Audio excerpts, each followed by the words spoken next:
একটি ছোট্ট গ্রামে থাকত রহমানের পরিবার।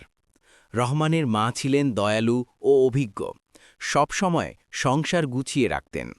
রহমানের বউ ছিল নতুন, সংসার সামলাতে গিয়ে অনেক সময় ভুল হতো। প্রায় শাশুড়ি ও বউয়ের মধ্যে অল্প অল্প মনোমালিন্য হতো। রহমান সেটা বুঝত। রহমান ভাবল, দুজনেরই মনের কথা শোনানো দরকার। একদিন সে মায়ের কাছে এসে বলল, মা, তুমি যেমন আমাকে ধৈর্য ধরতে শিখিয়েছ, তেমনি তোমার বৌমাকে একটু সময় দাও।